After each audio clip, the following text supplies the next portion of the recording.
are better at reaching more typical children and maybe even children who are doing a bit better off. But the most vulnerable children do not have access. They're typically out of school, out of sight. Many of them do not live in household settings. And so it's incumbent upon us, it's our responsibility as workers who care about all children and to make sure that all children have their rights fulfilled. We need to know whether our child protection supports include and help most vulnerable children. And to do that, we need to understand what is the situation of most vulnerable children. Who are they? Who are their families? What's their situation? Are they included? Can they participate in our programs? Importantly, what supports do they want and which supports fit their situation and are indicated? And how do we engage with most vulnerable children in constructive ways? And so, from this standpoint, it's really an ethical imperative that we work on reaching out and support most vulnerable children and document our efforts as we go. Because once we document how we're reaching them or not reaching them, we're in a better position to strengthen practice and to share our learning with other people. Now, with regard to the question of what do we document, what we want to document is always driven by our questions. And our questions may vary according to the stage of our learning. This slide shows very broadly some of the kinds of things that we may want to document over, let's say, a 10-year period. This is not a list of things that you could document tomorrow. It is rather, sort of an ongoing wish list or agenda. And it's an incomplete one. It's not intended to outline all the things that we want to document. But I'm identifying a spectrum of things from the initial first steps to things that would be done in more sophisticated documentation and learning. And I'm hoping that this gives you sort of a sense of one researcher practitioner's view of how we could document what we could look at. So to begin with, we have to identify, of course, who are most vulnerable children and what were the criteria used to define them. So we need to document who they actually are. And an important first step is to be respectful of most vulnerable children and to honor their own voices and understandings. So we want to document their own views and situation. So if, for example, some most vulnerable children are children who are doing heavy labor in brick factories, who don't live at home, who don't go to school, we don't want to impose our own assumptions about what is their situation. We want to go directly to girls. We want to go directly to boys and to talk with them and learn about children's own views, because it's part of honoring their participation rights, and at the same time, children's perspectives often differ from those of adults. And so I would suggest that we start with a more elucidative approach that learns from children's perspectives. Next, we want to learn about, are most vulnerable children taking part in our current programs, or are they unintentionally excluded? Most vulnerable children might be excluded by geographic location. So, for example, if we're set up in particular areas to work in households, and most vulnerable children are going away from their households to work and to live in dangerous situations, then they might be excluded on that basis. Or maybe we set up programs like child-friendly spaces or youth groups and clubs, and maybe they're excluded because they have to work full-time and they don't have the opportunity and the time to take part in our programs. So we would want to understand whether they're participating and how, if they are, And if they're excluded, of course, the key question is, why are they excluded? Maybe the program approaches seem irrelevant or not so helpful to the children. That's important to know, because that would mean that we'd want to develop alternate supports. Or maybe it's the time or the place of our program activities that are inconvenient for most vulnerable children. That would have implications for adjusting our programs too. And then if we want to increase our involvement with most vulnerable children, we would develop an outreach strategy. So for example, if there are children living and working on the streets, or maybe working in other areas away from home as domestics, maybe we would use an outreach strategy to engage with those children. And if we do that, one important step in documentation is descriptive work, where we actually identify the steps that we took to identify and engage with the children. What did we do to develop trust? How did we engage with girls as opposed to boys? Did we take gender considerations into account in how we engaged with them?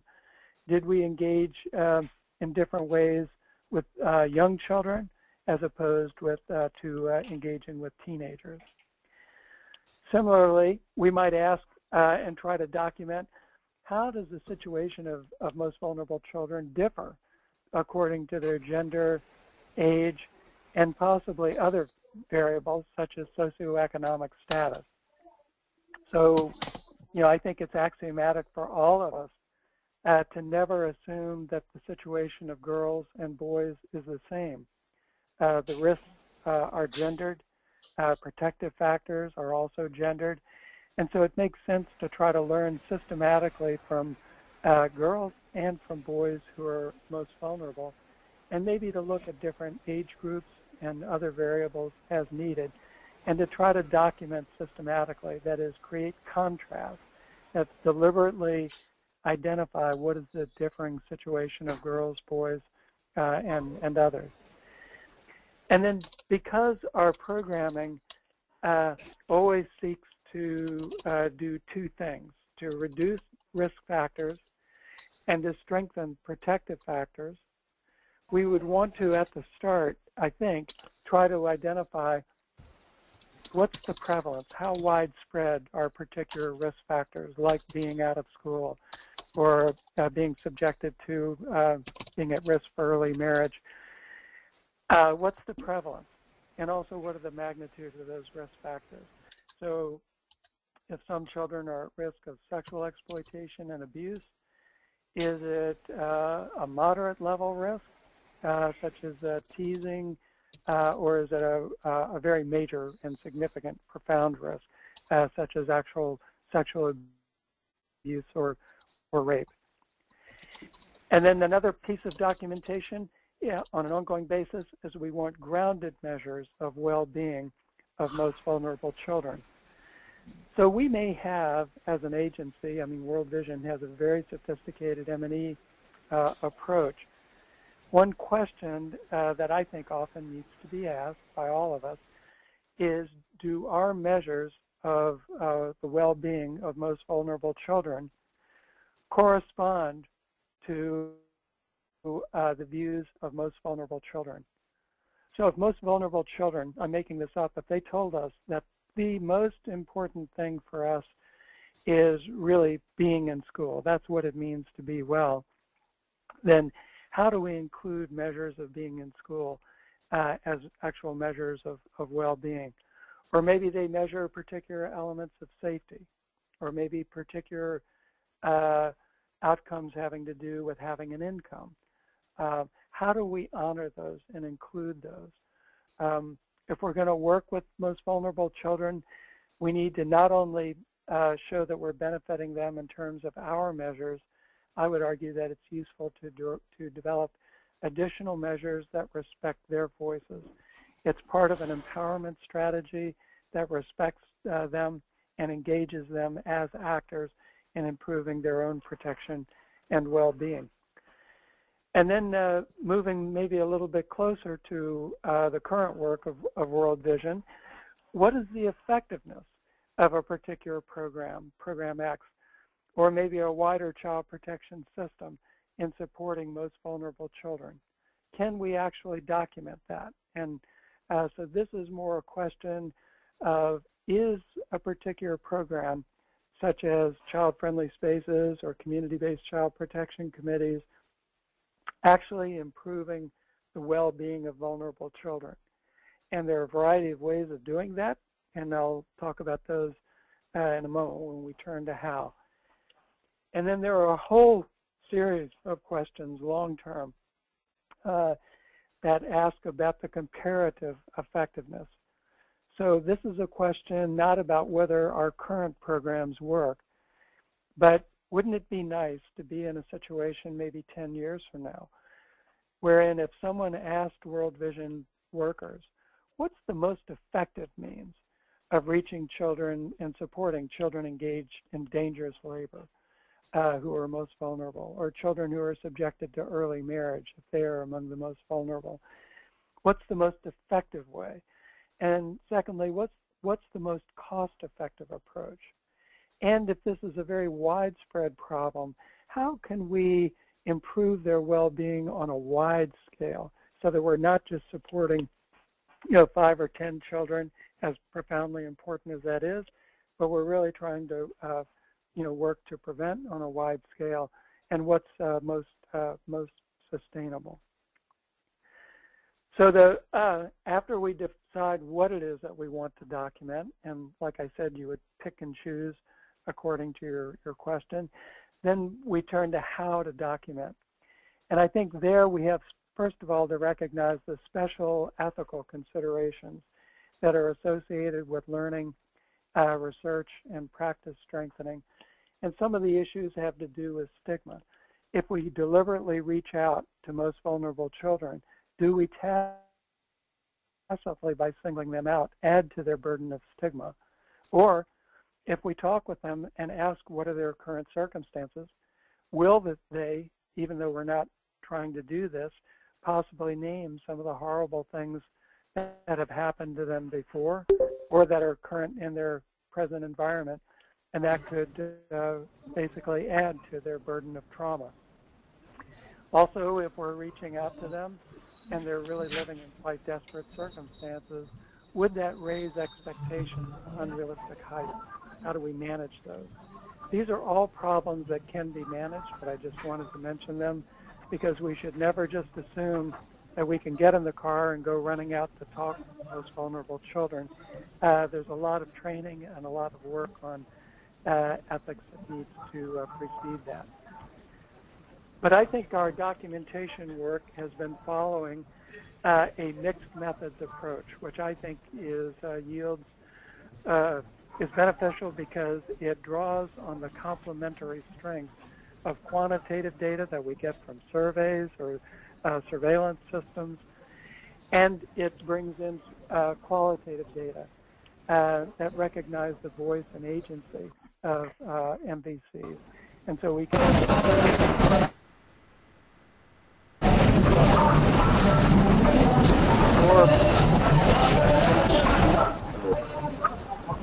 I'm suddenly getting a lot of noise on the line. Can you hear me, Dan? Yeah, I can hear you, but there's a lot of background noise. Is it from? It just came on with a lot of. Yes. Okay, do you want me to Yeah, keep I'm going? attending. Okay. Do you mind muting your mic? I'm from Richard Harry. Is it possible to mute Can your you mic? mute your mic? What?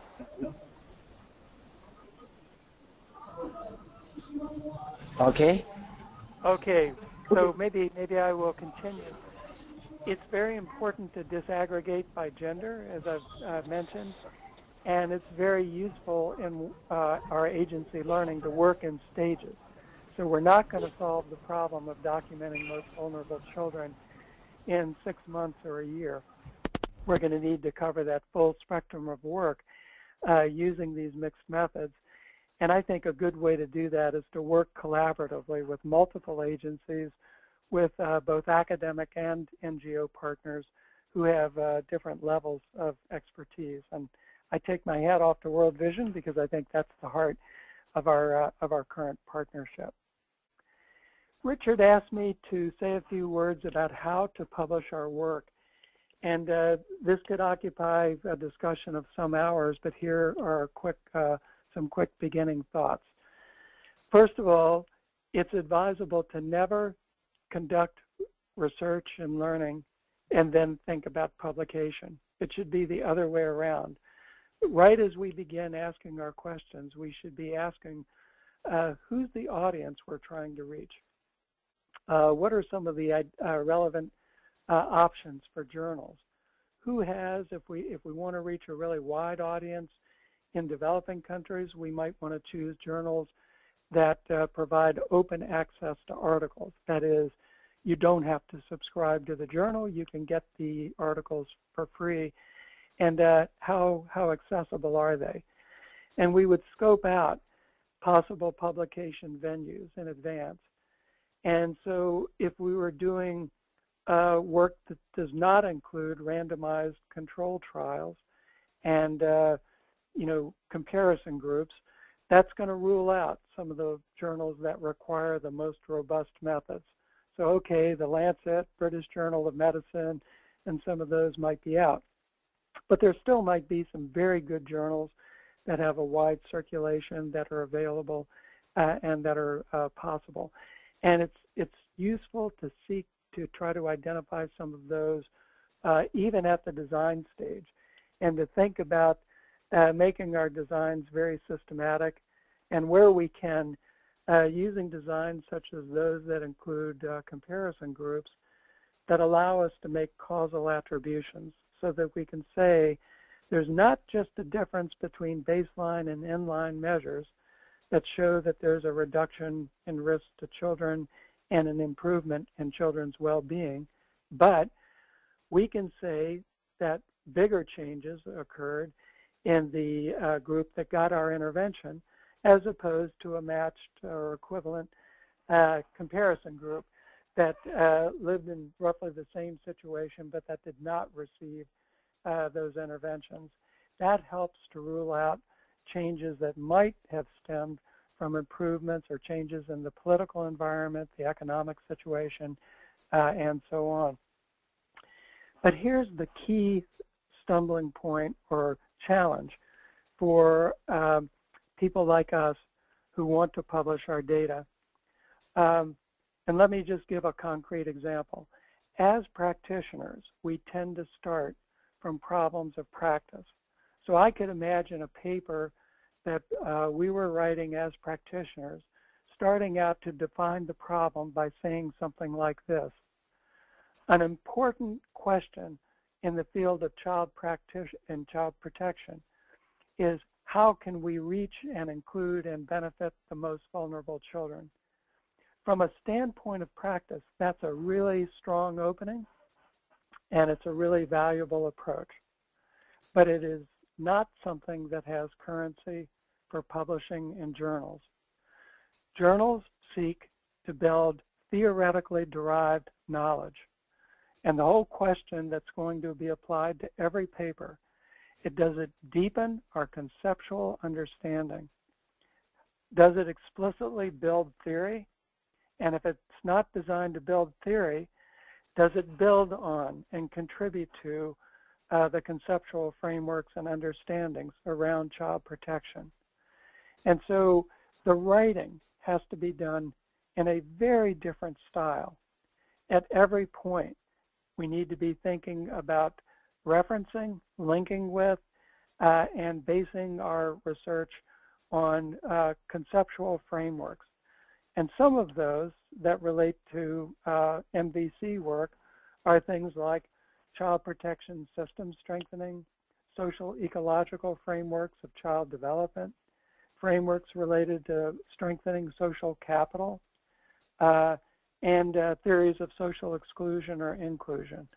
That list could be extended, but it's just to say that if you were trying to publish in a journal, your opening sentence would probably be something like, most vulnerable children, raise, there are particular issues that come up with regard to social exclusion in regard to most vulnerable children.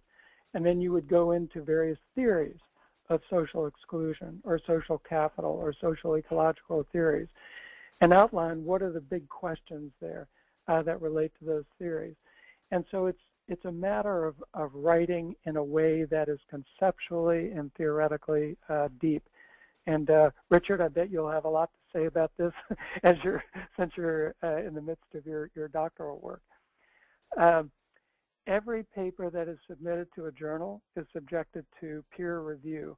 And in most cases, we won't know the reviewers. They are deliberately blinded and independent.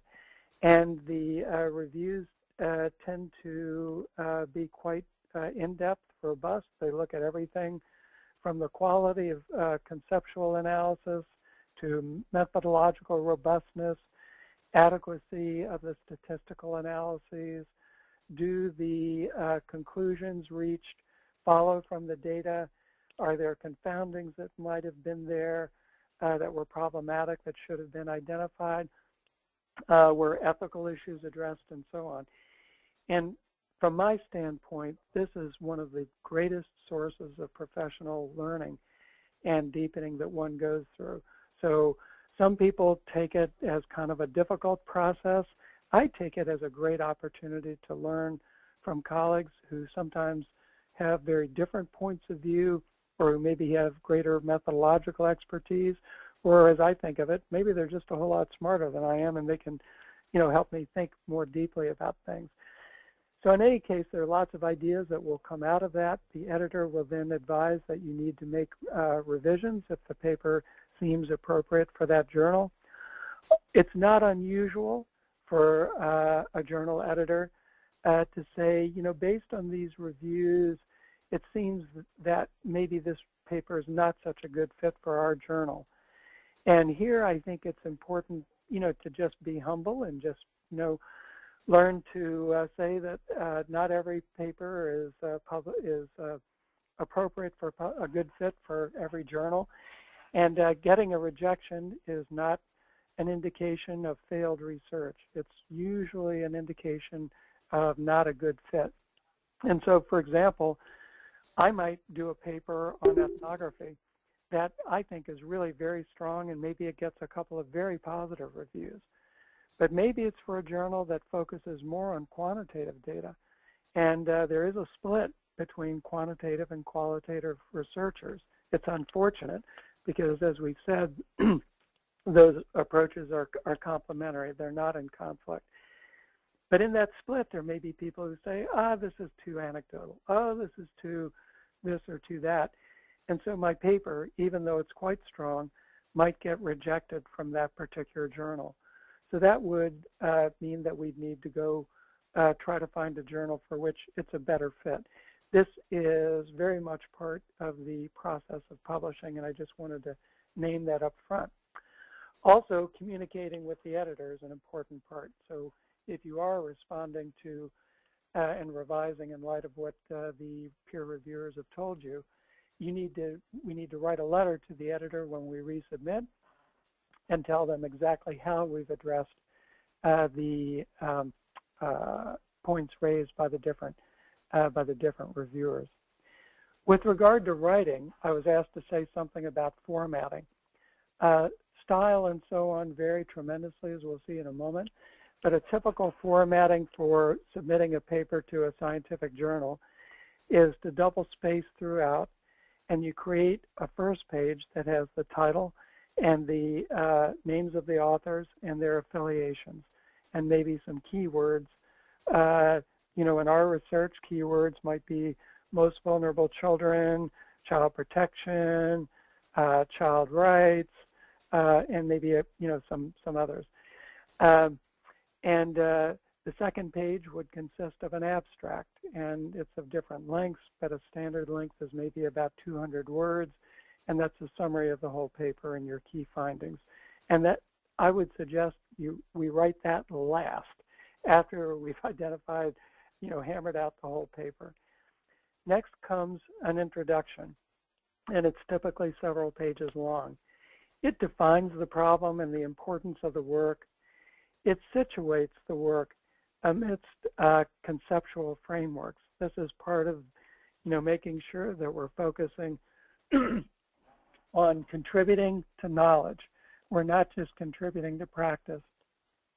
And it's here that we would identify the purpose of our research, and if relevant, we would state a hypothesis. There are some journals that actually demand that you spell out a hypothesis. So, for example, we might have a hypothesis that a particular intervention will benefit most vulnerable children, will be effective in supporting most vulnerable children more than what would occur otherwise.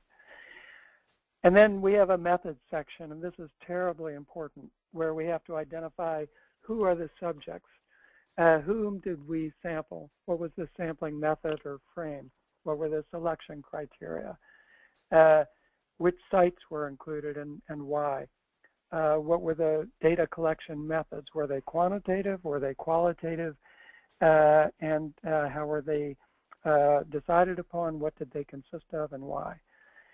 And then which data did we collect, and who collected it?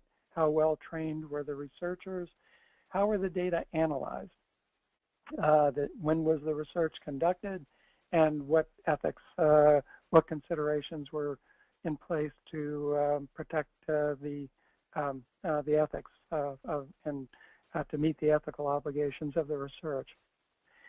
And then next is the results. And this is a little bit weird, but typically the results are presented alone without interpretation.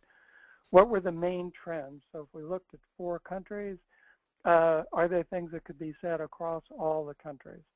Or if there were results by country, then what were sort of the main findings? And there the emphasis is on data and statistical analysis.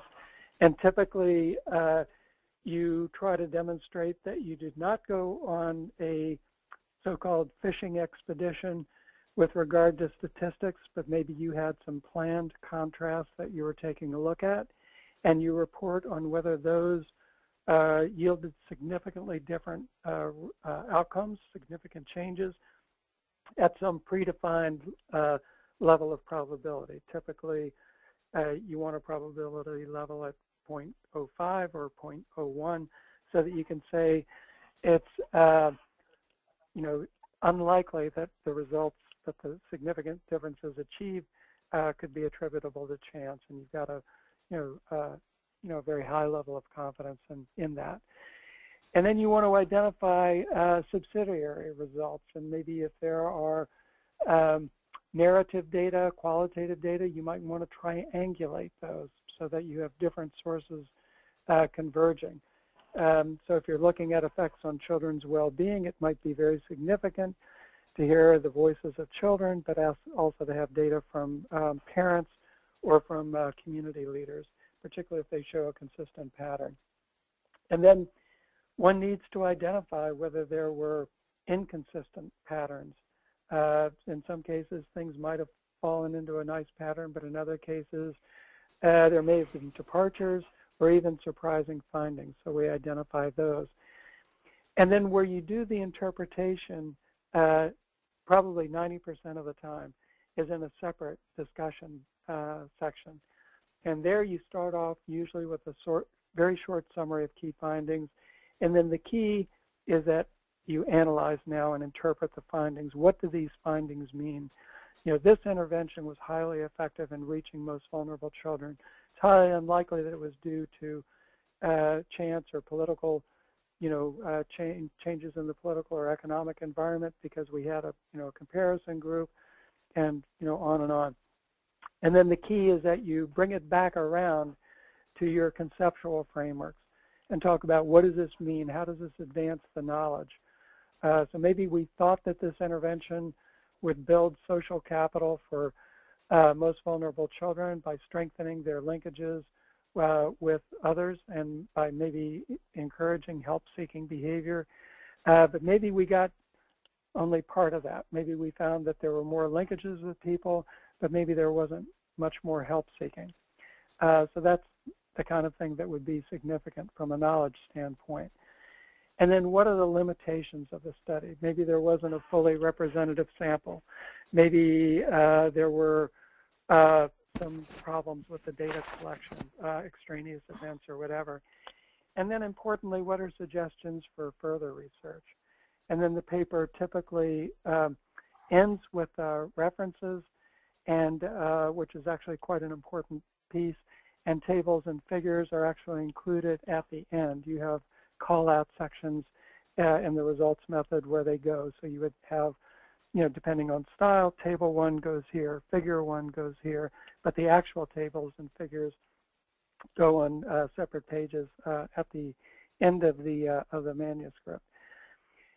And then with regard to style and writing, there is enormous variation. And so, you need to start off by asking, where are we likely, where are we planning to send this? If it's for the African Journal of Development or, for, the journal, International Journal, Child Abuse and Neglect, I would urge actually going on the website of the journal and to download their style and guidelines or author instructions in advance before you ever start writing so that you can conform to their style preferences right from the beginning. A very widely used style, not just over here in the U.S., but in many countries, is the style of the American Psychological Association, which you can see from the website that I've listed there. And basically, it's a style that tells you to reference articles by giving the name or the author, followed by a comma, followed by a year. And then you have a particular bibliographic style at the end of the paper. You do not use footnotes. This is a little bit weird, but footnotes are frowned upon. The view is that if it's important enough to warrant a footnote, it ought to be included. And I'd be happy to send you a paper giving the full style as an example, but I think you can also get it by looking on that website. But the key, as I've said, in the style and the writing is to lead and really to wrap up with conceptual frameworks and include lots of relevant literature. So your paper is going to be evaluated not on the basis of how much you're strengthening practice. It's going to be evaluated for most journals primarily on whether you're strengthening, you're making a contribution to knowledge, whether you've got robust systematic methods. If you're strengthening practice, that's viewed as a good thing, but ultimately you need to come back to contributing to knowledge. And that means that you have to spend lots of time doing literature reviews, really making sure that you know how to articulate with that literature. And this poses big challenges for practitioners. Practitioners, in my experience and in my work life, are technically very sophisticated, and they have more than full-time jobs. I mean, practice is incredibly demanding, and they don't have time to do very detailed literature reviews. So this is why it's good to have some academic partnerships which can sort of help bring both the practice and the research acumen and skills and sort of divide the labor up. And in writing, the key is to aim at brevity. So I, for one, do not naturally write in a very brief, tight style. So when I write a journal article, I sometimes have to write it 3 or 4 times before I ever submit it. So if one likes, a lengthier style and more discursive style, my suggestion is learn to write in a simpler, tighter, shorter, more direct style for journals. It's a very specific style to writing that editors and reviewers will be quite demanding on this. And the systematic approach is all about, like I say, learning to build on the literature that's there. It's not just presenting our ideas, it's linking them up with the knowledge that exists and finding a way to show how we're advancing knowledge. And there's nothing like a lot of good editing and good practice. So this is just my very quick overview and reflection. And to close, my suggestion is to view good documentation as an ethical priority. You know, if we go along doing work as we've done, that's not a bad thing. But we always challenge ourselves a bit. I think that's been the whole spirit behind our work of learning so far. And I think it's incredibly important for not only strengthening the child protection sector, but for making the contribution that we want to make to the lives of most vulnerable children and their families who are living in difficult circumstances. And my suggestion is that this is not just about getting published. It's not just about, you know, creating very fancy data sets. It's about actually having the evidence and being able to say our practice is actually based on evidence indicating that this approach works. That puts us in a position of greater accountability to most vulnerable children than does our more typical position, which has been, you know, we think this approach works. And as practitioners, we think we've seen some good results. I don't discount that. It's just that scientific evidence is a higher standard. It's the gold standard. And that's, you know, what we work towards if we do the research in a way that's really guided, in a way that strengthens practice and actually improves the life of most vulnerable children. So I'm going to stop there and maybe hand over to you. And Richard, also, if there are any comments that you would like to say. I think you're in a privileged position, not only as our team leader, but also as the person who is most involved in the actual process of data collection and analysis and knowledge generation, not only because of your position in World Vision, but also because of your incredibly important work on a long-term, you know, in gaining your doctoral dissertation. Yeah. So over to you, Richard. Thank you. Thank you, Mike. It's quite elaborate. We are having, I mean, I've learned a lot, and I'm hopefully that other people have learned and good enough that I've been able to record this, and other people who are not with us can be able to share and learn what you have just been able to explain, and also maybe help us with the PowerPoint so that we can also be able to share with other colleagues who may have not participated. Yeah, I'll be happy today. to do that. Great, thank you very much. So I was just inquiring about for practitioners who are in most cases not the very best articulate, I mean, in terms of them writing what they are really practicing in the communities. We do have our teams who are practitioners who have been able to put together some work, for example, out of the experience, the written case studies, stories of what they think works over maybe 2 years, like a project that they've been either working on, although they haven't done rigorous research by the way we do scientific, like the way you've been able to outline, like the one we are doing now on a theory of change and other scientific ways of doing research, but they have some reasonable data written, some stories, some evidence, because I've been in the field working on that, particularly case studies. They have case studies which they have been able to really listen to and written down. So we were discussing, do they need like to include a strong theoretical framework for that work at least to be more solid? As I understand, that some most journals or most publishers, if you want strong work, then you have evidence. Maybe that the theoretical bit is very important. and literature review. So can people publish without necessarily having that theoretical background and without literature review, or they need to do that so that it's more credible? Yeah, thank you, Richard. I think there are multiple options here. I would say that work that consists of case studies, which are, I think, very important, particularly at the beginning of work in a field like supporting most vulnerable children, and we are at the beginning. I think case studies are a very, very valuable and useful methodology. Not many journals feel that way, to be perfectly honest. It varies, but there are some.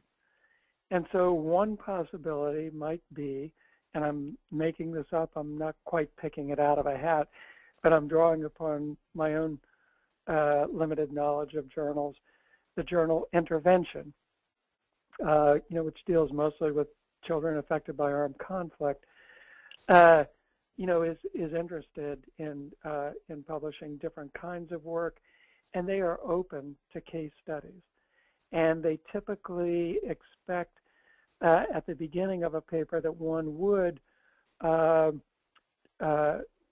situate the case studies amidst current knowledge and also questions about practice. But it doesn't have to be theoretically derived in the way that a journal such as The Lancet would require. So that's to say that Intervention is a practitioner-first journal, and I know a little bit about it because I'm on their editorial board and so on. They're a good journal, and one of their big advantages is that they reach a lot of practitioners. I think a lot of us read their work with interest because it has a real practical application. There are also some others. I'm thinking of Child Abuse and Neglect as sort of the flagship journal in this country, and it's an international journal. And this is where a lot of the good practice work, but also some of the more conceptually grounded work gets hammered out. They actually have I'm not sure exactly how they call it. It's like a magazine section where they highlight practical applied work. Not to diminish it, but what they're saying basically is work such as the work I've done on child-friendly spaces is not going to meet the publication standards in that journal.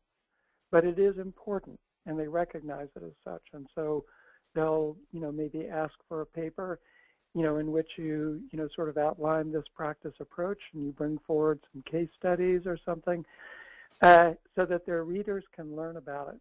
And it certainly counts as a full publication. It reaches a wide audience. So I don't see it as a bad option. An academician who is trying to earn tenure or trying to get a higher salary would not see it that way. They'd say, oh no, we need to get, published in the regular section of the journal in order to get full academic credit for it. But that might also be an option. And then third, I would not discount the idea of internet publishing. There are a number of papers that have been written by different people that have gone around and been circulated through venues such as the Child Protection Working Group or through the Child Protection Exchange, the sort of forum for the interagency learning initiative on strengthening community-based child protection mechanisms and systems that are shared and read widely. And even if those are not, even if it were published under the name, I'm making this up, jointly by World Vision and IICRD, they can still be and highly impactful, and they just don't go through the full process, and they don't show up in a journal. Maybe not as robust, but I think there's still usefulness in that. So I hope that's helpful. Yeah, very helpful indeed. Good, thank you. Maybe the other colleagues, Kiflom or Lutufio, Jean-Marie, maybe they have some questions or issues.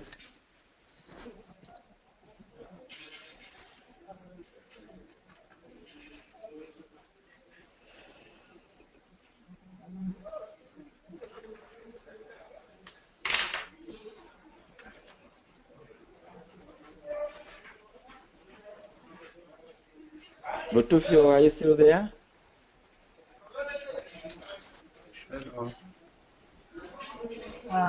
Yes, Lutufio, do you have any question or any issue to ask? Richard, sorry, the network have been I've been disconnected for some time, but at least I was trying to make a follow-up through the PowerPoint presentation he submitted, but for now, I cannot say I don't have any question.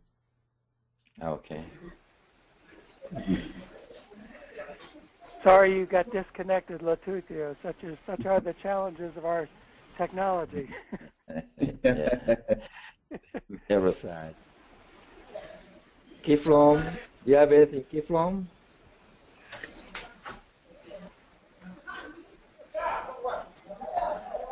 Kiflom, are you there?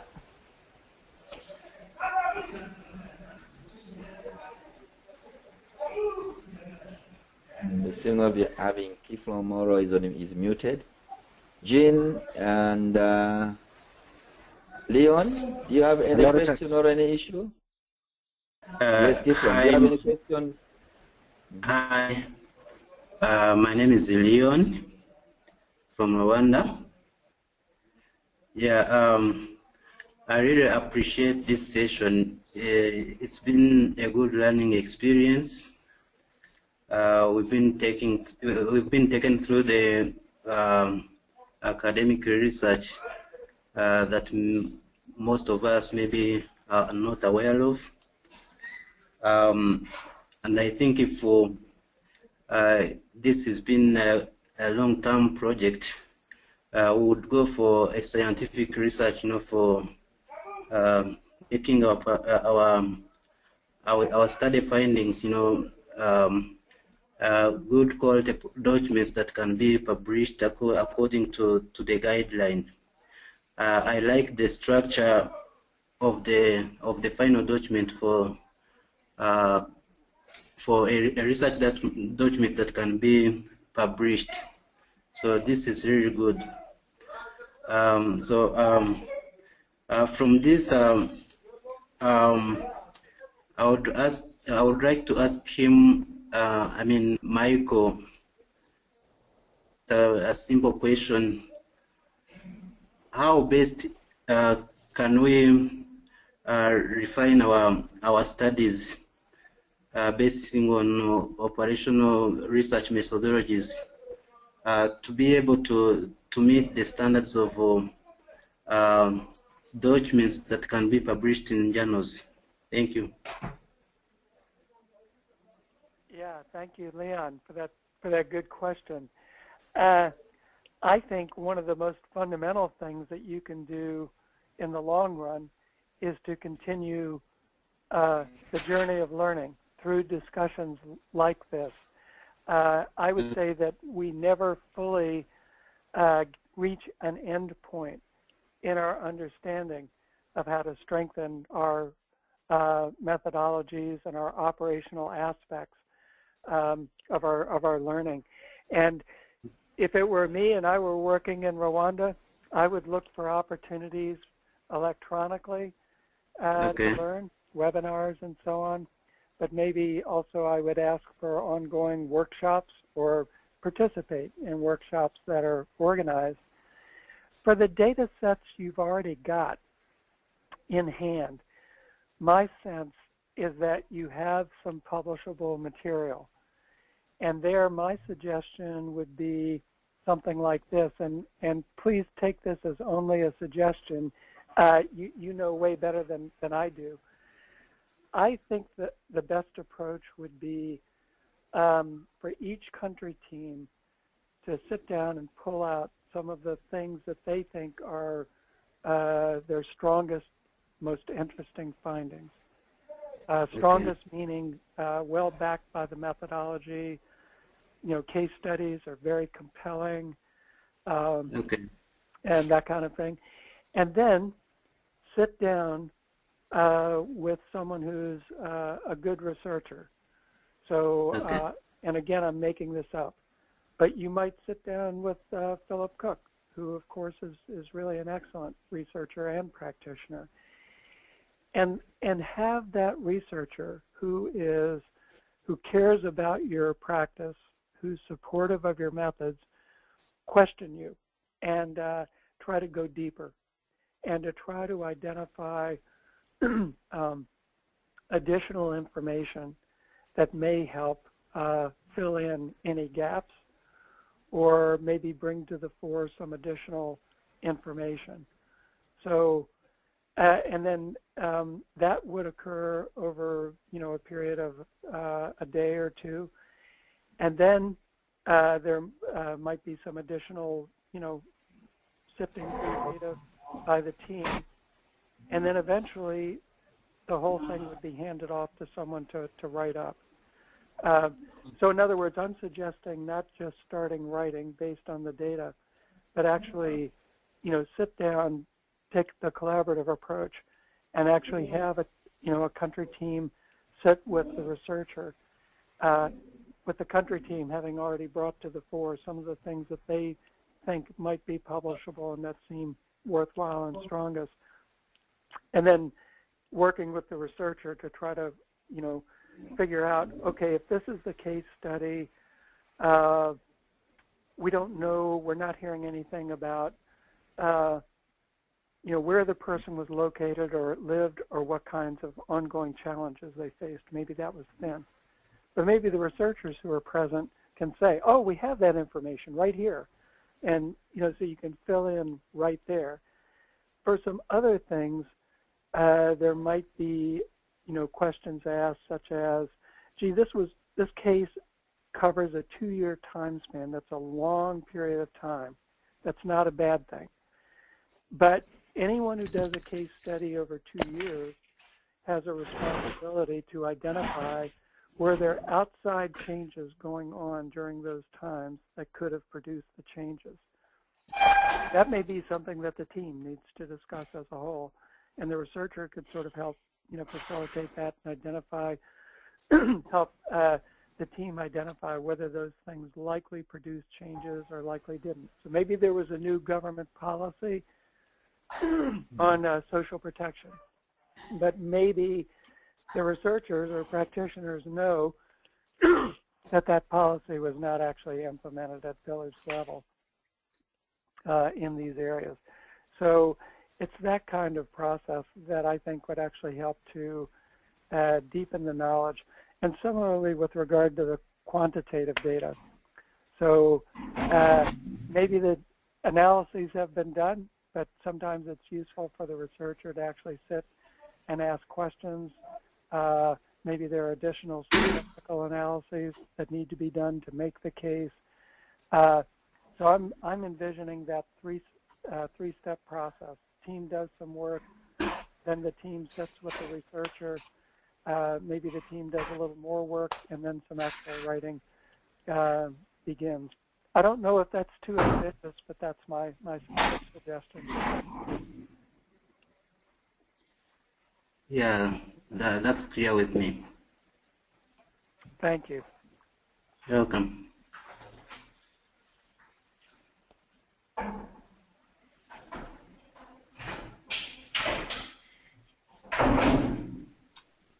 Okay.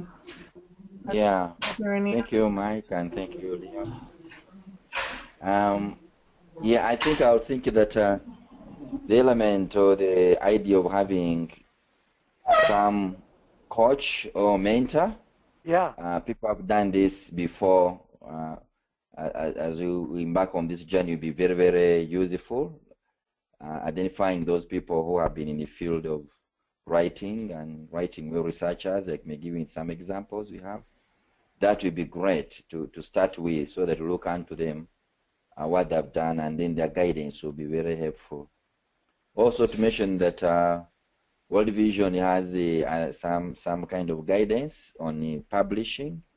And the World Vision is central for our staff. Again, you can go to knowledge management section, and you're going to see some guidelines again about publishing and how to publish with external journals or publish with World Vision.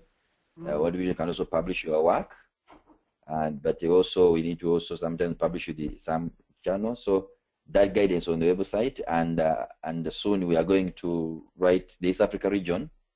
We send out maybe 2 pages to national offices about guidance on the publishing and steps and how do we do it. Almost similar things that Mike has been able to talk about. Yeah, thank you.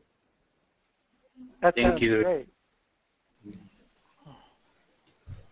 Thank you, everyone, for joining this call. Thank you, Mike, for your presentation. That was very informative. My pleasure. Are there any I'll be final happy to send comments? that around.